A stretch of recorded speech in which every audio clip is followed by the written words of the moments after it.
नमस्ते फ्रेंड्स। आज की कहानी एक और विदाई। वह अपनी सीट पर थोड़ा और घिसक गई। वृद्ध सज्जन आधी सीट से बाहर बैठे थे और उन्हें शायद सुंदर औरत से खास परहेज था। उसने सोचा, रोज इसी लोकल की इसी सीट पर बैठकर जाती है। वह उसे आश्चर्य होता, आखिर रोज यही सीट कैसे मिल जाती है।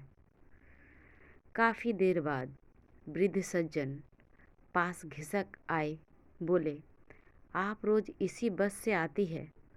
उसने सिर हिला दिया। धीरे धीरे थोड़ी थोड़ी बातों का सिलसिला निकल पड़ा। वृद्ध महाशय ने काफ़ी बातें सुनाई। कुछ बातें बस के लोगों के शोर और धक्कों के जोर के कारण बीच ही में छूट जाती थी। उसने सोचा, आवश्यक बातें भी फिर से जान लेती है। उसने वृद्ध से बताया, वह डाइवोर्स्ड है।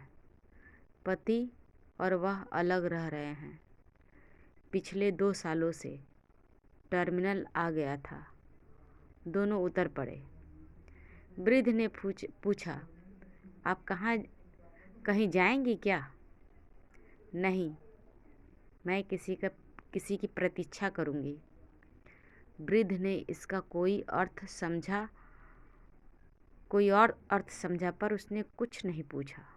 बोला, मुझे स्वयं बेटे की प्रतीक्षा करनी है। वह 4 साल बाद लौट रहा है। उसकी माँ की इच्छा थी मैं बस पर प्रतीक्षा करूं, पर कल वह आया नहीं। आज ज़रूर आएगा। आइए फिर चाय पीकर बातें की जाए। वृद्ध ने अनुमान लगाया कि डाइवोर्स के बाद भी लड़की में यानी औरत में इतनी कटुता नहीं। वह अभी बच्ची लगती है।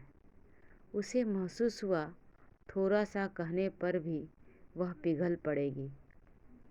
वह इधर उधर देखने लगी। कौन सी सीट में 2 लड़कियां बैठी थी, वह उन्हें देखने लगी। क्या तुम्हारी परिचित है? वृद्ध ने पूछा। फैमिलियर चेहरे लगते हैं, याद नहीं आता। कहाँ देखा होगा? तुम्हारे पति यानी भूतपूर्व पति आजकल कहाँ हैं? वृद्ध को लगा प्रश्न ठीक नहीं किया गया। मुंह से निकल भर देने की भूल के बाद उत्तर की जिज्ञासा हटा नहीं पाया। शायद लड़की पिघल पड़े और सब बातें बता जाए।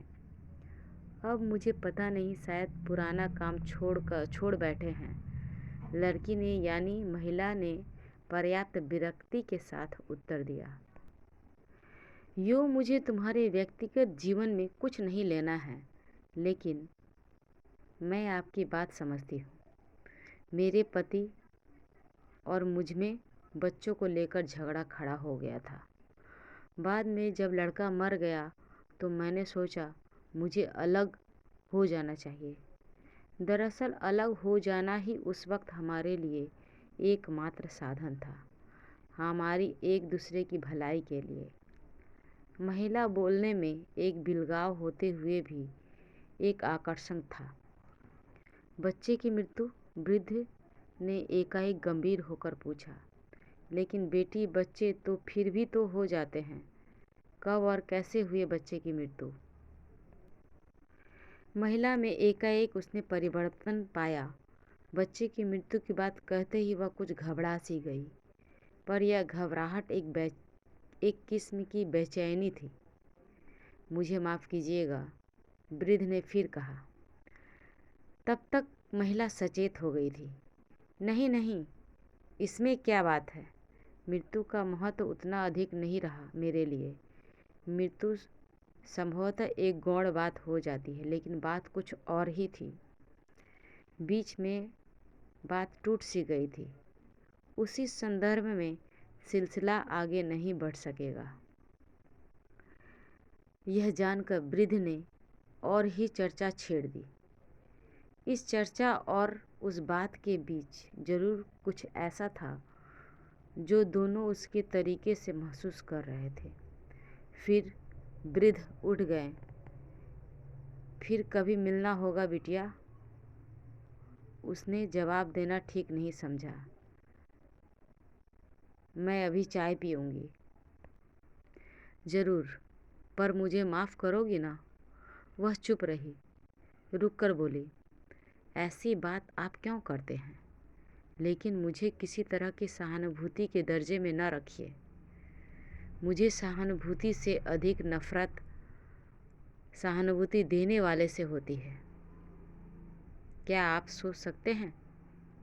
मेरे पति भी मुझे सहानुभूति के उसी दर्जे का एकमात्र पात्र समझते थे।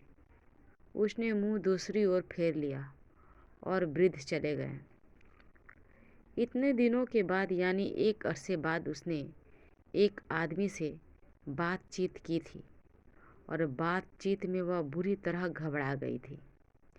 इस घबराहट ने उसे खींच हुई, पर उसे ऐसा भी लगा जैसे किसी आंतरिक विजय के उल्लास में बस स्टैंड की सारी भीड़ को भूल रही हो। लोग इधर उधर जा रहे थे। वह सोचती है, इसके अतिरिक्त लोगों की नियति नहीं। हर आदमी व्यवस्था का चेहरा ओढ़े यहाँ खड़ा या चल रहा होता है। उसे बूढ़े की बातों की याद आ गई।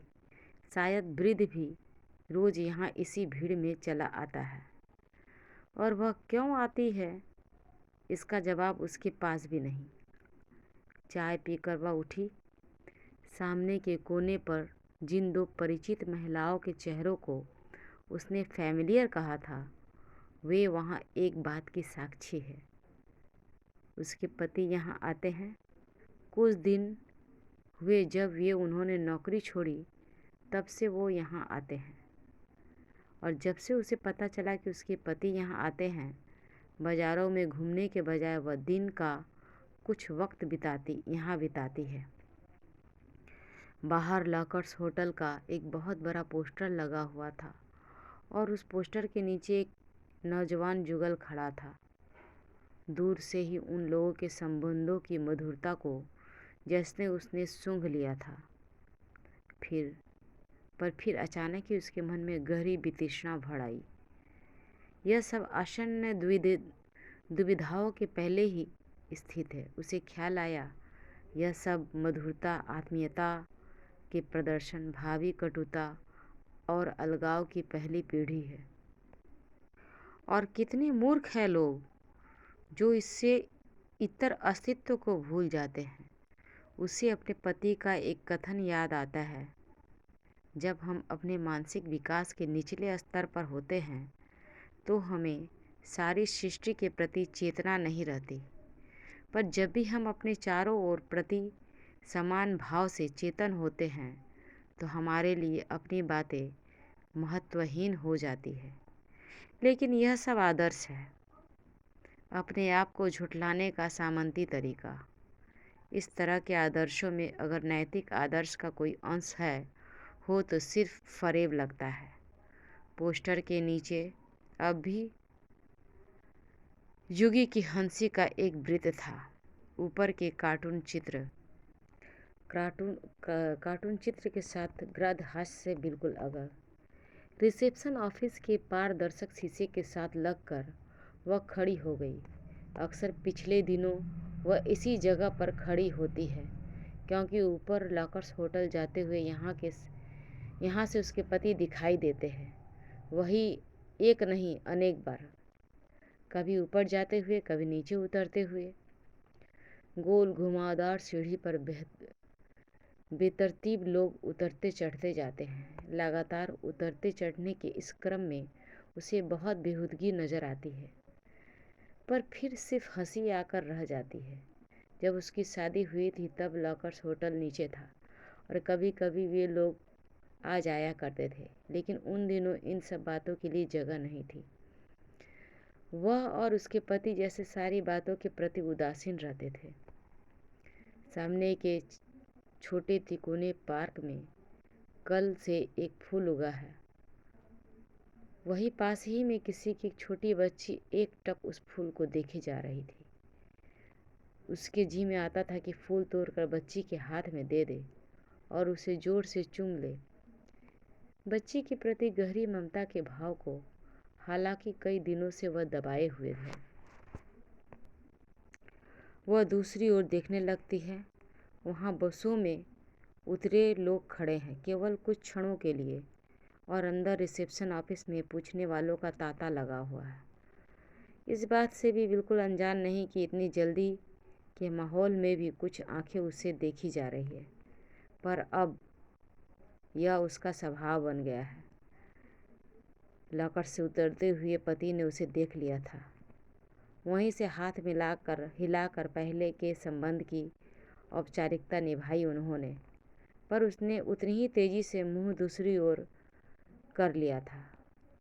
पति के साथ 2 लड़कियां थीं और यह उसे अच्छा नहीं लगा था। वे लोग उसके सामने से ही गुजरे। पति ने रुककर पूछा, अच्छी हो? एक बनावटी मुस्कान में उसने भी वही सवाल किया। शायद आप रोज किसी से मिलने आती हैं, यहाँ कहीं जाने की? कई दिनों बाद जब से वह यहाँ आने लगी है, आज उसके पति ने बात की थी, उतनी ही दूरी झलकाते हुए जितनी दूरी रखकर तलाक के लिए कई दिनों कोर्ट में उनकी बातें होती थी। हाँ, पर जाने का निश्चय रोज बदल देती हूँ, या कहूँ बदलने से पहले जाने का निश्चय कर ही नहीं पाती। पति पुरानी हंसी हंसे, अरे आप वैसी की वैसी ही हैं।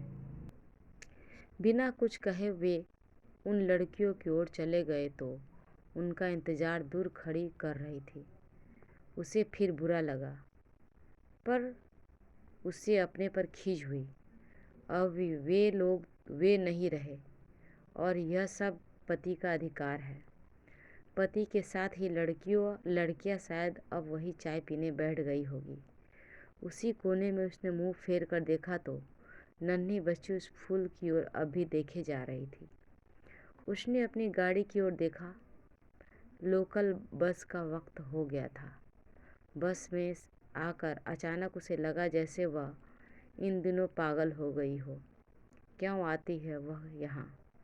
पिछले दिनों उसकी माँ की चिट्ठी भी आई थी कि अब उसे वह शहर छोड़ देना चाहिए और वहाँ आ जाना चाहिए।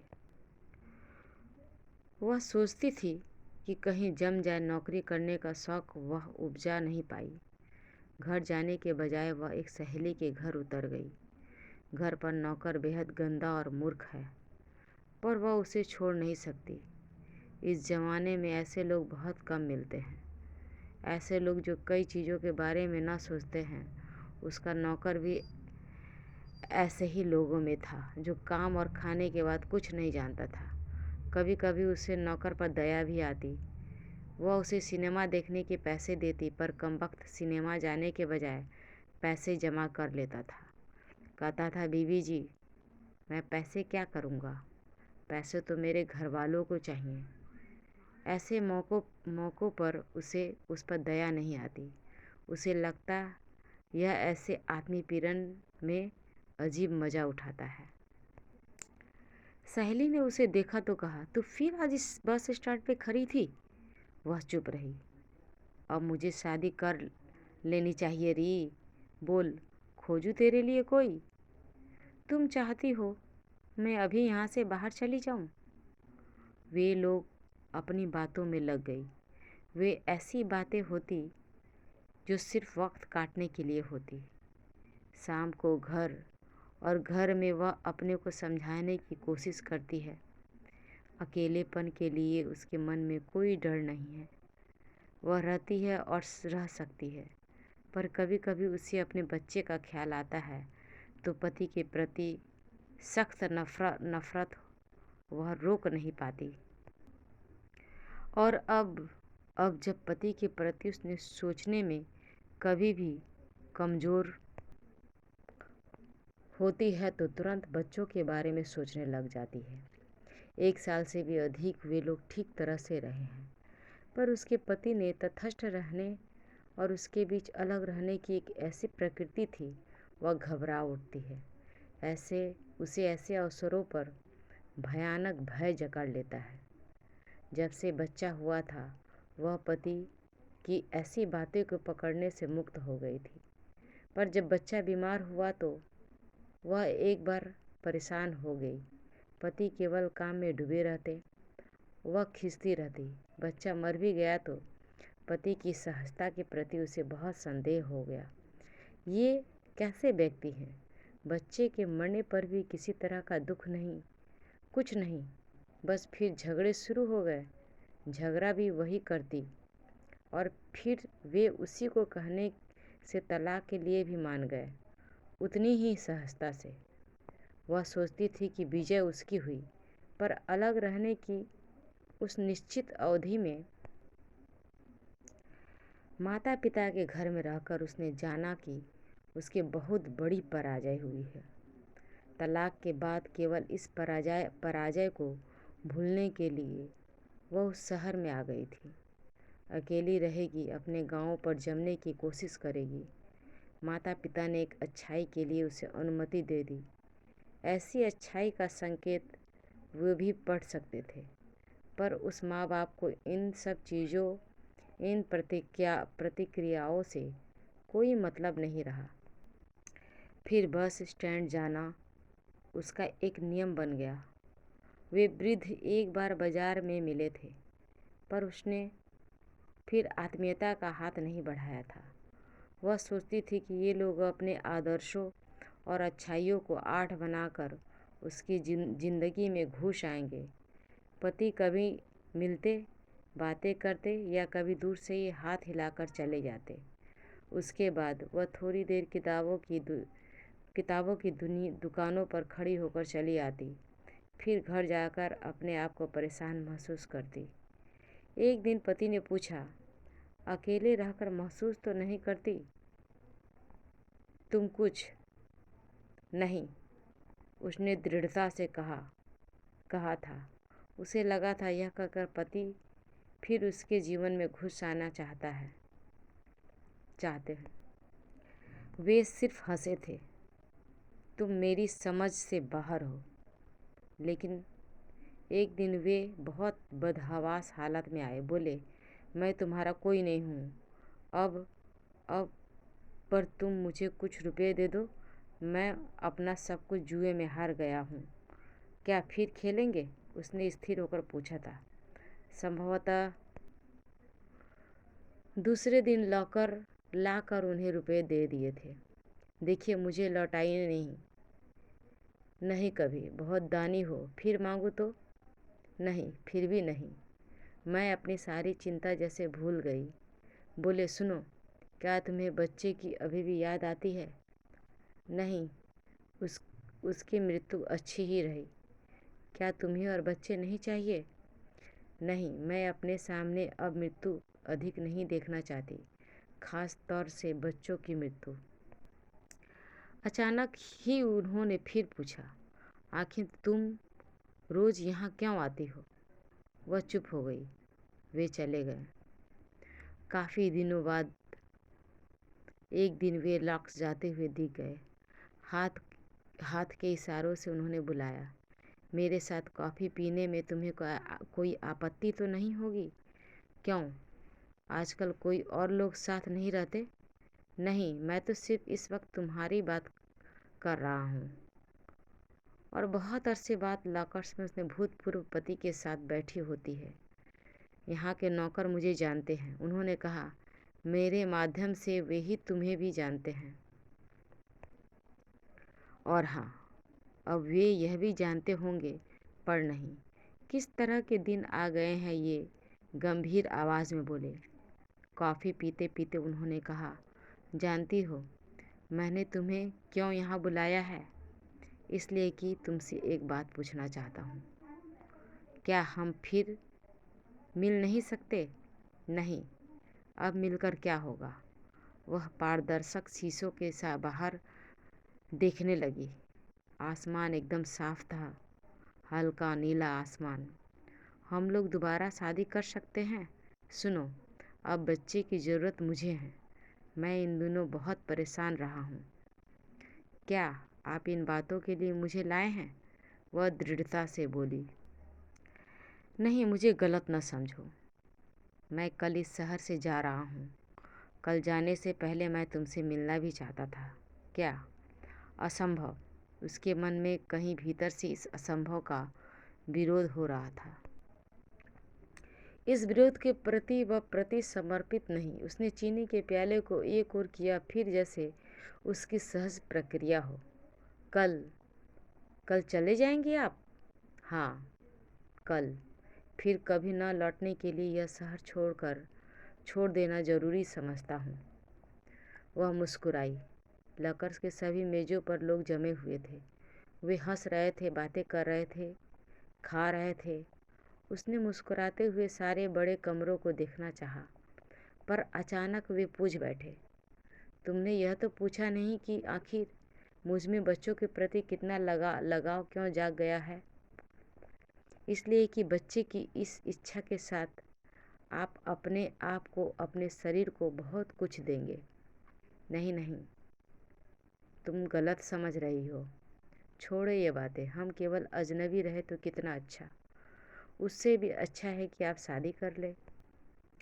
मैं नहीं जानता असल में तुम क्या कहना चाहती हो। शादी मैं अब तक कभी भी कर सकता था, पर इस क्षण के बाद मैं तुमसे भी शादी करने को तैयार नहीं हूँ। लाओ, मैं अपना प्रस्ताव वापस लेता हूँ। उसके अंदर हल्के से कुछ टूट गया। अंदर हल्के से जैसे छन्ने की कोई आवाज़ हुई। लकर्स में बैंड बाजे बज रहा था और उसके हल्के से प्याले की मुडेर पर चम्मच बजाया। एक जलतरंगी ध्वनि हल्के से कहीं गूंज सी गई। उसने बड़े स्वर भंडार के आकाश में उस मामूली ध्वनि का क्या अस्तित्व। उसने अपने आप को बहुत विवश महसूस किया। कल मैं आपको विदा देने आना चाहती हूँ। कोर्ट की विदाई पर्याप्त नहीं क्या? खैर, एक बार फिर सही, लेकिन हाँ, इतनी ज़रूरत मैं नहीं समझता। वे दोनों कुछ दूर बाहर आए तो बाहर लकर्स के पोस्टर के नीचे लोगों का सामान बिखरा हुआ था और पारदर्शक शीशे के अंदर रिसेप्शन के कमरे में लोगों की भीड़ जमा थी। तुम शायद वही खड़ी होना चाहो। बिना कुछ सुने वे एक दूसरी ओर मुड़ गए। वह कुछ क्षण खड़ी रही जैसे क्षण भर अपने इस खड़े रहने में वह कुछ जोड़ रही हो। नहीं, मैं आसन्न भय के साथ समझौता नहीं कर सकती, कभी नहीं। उसने सोचा। उसने कुछ और सोचना चाहा कि तभी बस में चढ़ना पड़ा। नौकर अभी तक सोया हुआ था। उसके चले जाने के बाद शायद वह हर रोज़ ही सो जाता हो। उसे इस तरह की रूटीन से नफरत थी, पर आज वह स्वयं अभ्यस्त सी हो गई है। इस तरह की कई बातों के अभ्यस्त हो गई है। अब बस चली गई थी। पति नाम के जिस आदमी से उसके संबंध थे वह चला गया था, लेकिन उसे ऐसा लगा जैसे केवल एक आदमी चला गया हो, भीड़ में से कोई आदमी। वह आदमी जो न लौटने के संकल्प को लिए हो। उसे खुशी हुई थी, पर उसने सोचा संबंधों के माध्यम से जिस व्यक्ति को वह विदा दे आई है वह कानून की ओर से कुछ नहीं रह गया है। वह केवल एक व्यक्ति, एक इकाई। उसने चारों ओर देखा। लोग आ जा रहे थे। वह रिसेप्शन के उन्हीं पारदर्शक शीशों के पास लग कर खड़ी हो गई। उसी के पास एक कोने में लोग जुए और शराब की बातें कर रहे थे। लोगों की इस तरह की बातें वह लकर्स की सीढ़ियों की ऊपर दिखने लगी। भीड़ का एक समूह नीचे उतर कर बिखर जाता, दूसरा समूह ऊपर चला जाता। ऊपर मेजों पर लोग खाने पर झुके हुए होते हैं और नीचे व्यवस्था के बोझ से झुके हुए होते हैं। कुछ लोग लगातार लोगों को विदाई देते रहते हैं। वह एक अरसे से अनपहचाने लोगों को विदा किए जा रही थी। पति के बारे में वह सोच सकती है। उसने अपने आप में अनुभव किया। लोग वह पारदर्शी शीशे के पार देखती, लॉकर्स की उन सीढ़ियों की ओर लॉकर्स के बड़े पोस्टर में लगकर कोई खड़ा रहता है। उस कार्टून के नीचे अजब साभ्य से कोई न कोई चेहरा खड़ा रहता है। वह सोचती है कि हम सब किसी विराट अव्यवस्था के कार्टून के नीचे खड़े हैं, पर एक नीला आसमान है जो वहाँ दिखाई देता है। भीड़ के गुंजों का एक संगीत है जो वह सुनती है, और वह सोचती है कि अभी इसी जगह उसे कल भी आना है। कल, परसों और दिनों के एक लम्हे क्रम में एक पारदर्शक शीशे को पार देखती है। लोग रिसेप्शनिस्ट के चारों ओर घिरे होते हैं, रोज की तरह कई और रोजों के लिए।